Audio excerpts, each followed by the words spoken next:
Picture this. You've spent 3 hours reading the same chapter. You highlighted half the page.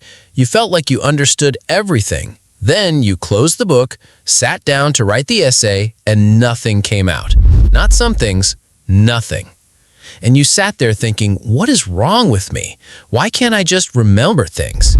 Here's the truth nobody told you. Your memory isn't broken. Your method is. And the only way to fix it is to burn the method to the ground. Because I know exactly what you've been doing. You've been rereading your notes. You've been making beautiful, color-coded summaries. You've been spending 4, 5, 6 hours at your desk, genuinely trying, and still walking into exams feeling like you studied nothing at all. And the worst part? You blamed yourself, your intelligence, your memory, your focus. But what if none of that was ever the problem? What if you were working hard inside a system designed to fail you? Here's what they never taught you in school. Rereading doesn't build memory, it builds familiarity.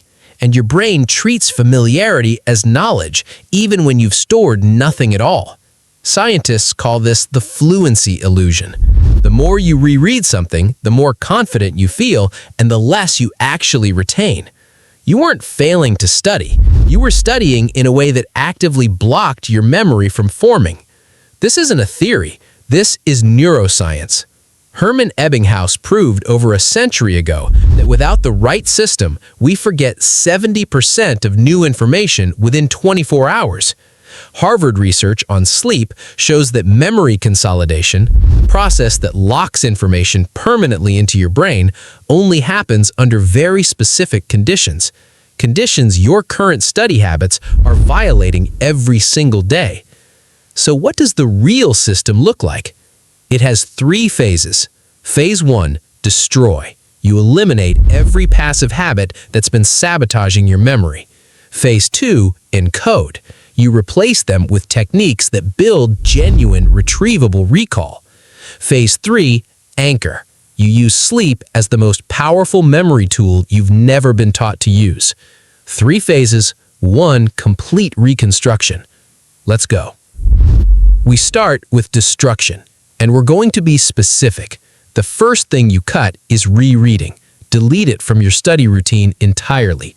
It feels productive. It is not. It is the academic equivalent of running on a treadmill and wondering why you're not losing weight. The second is passive highlighting. If you're highlighting monoting 1 sentence per paragraph, you're highlighting nothing. You're just making your textbook colorful. The third is marathon cramming. Flooding your brain with 6 hours of information the night before an exam doesn't build memory. It overwhelms working memory and blocks consolidation completely. Every hour you spend cramming is an hour your brain can't spend actually learning. Cut all 3. Tonight, not tomorrow. Now we build. The most powerful memory technique discovered by cognitive science is called the testing effect, and it's devastatingly simple. Retrieving information builds far stronger neural pathways than rereading it ever could. Here's how it works in practice. Close your notes, take a blank piece of paper, write down everything you can remember about what you just studied, from scratch. No help, no peeking. It will feel uncomfortable. It will feel like you've forgotten everything. That feeling is not failure. That feeling is your brain being forced to build real recall pathways, the kind that survive exam pressure, sleep deprivation, and time. The students everyone calls gifted, this is what they're actually doing. Not rereading, not highlighting, retrieving. Here's the part that changes everything.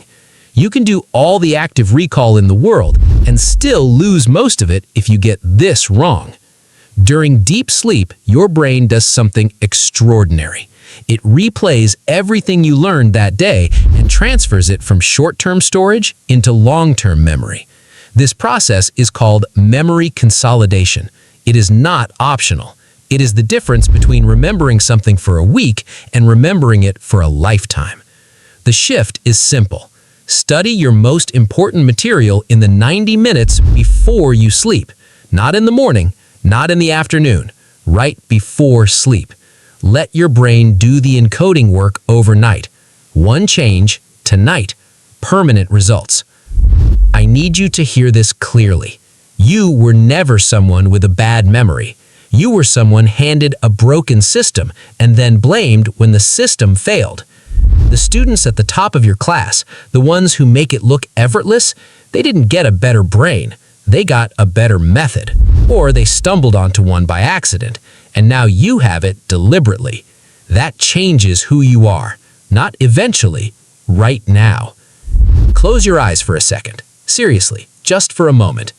Imagine sitting in your next exam. The question appears on the page, and instead of that familiar wave of panic, that hollow, sinking feeling of, I know I studied this, the information just comes, clearly, confidently, like it was always there.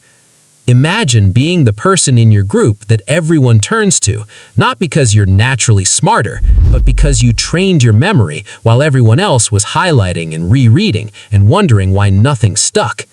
That version of you is not far away. It is 3 habits away. Destroy the passive, activate the recall, anchor it in sleep. Start tonight. Cut 1 passive habit, just 1, and drop it in the comments below. Tell me what you're destroying, because when you name it publicly, it's done. And if you want the next protocol in this series, the one that covers focus, deep work, and cognitive endurance, subscribe, because that video is coming, and the people who are already subscribed will be the first who are never behind again.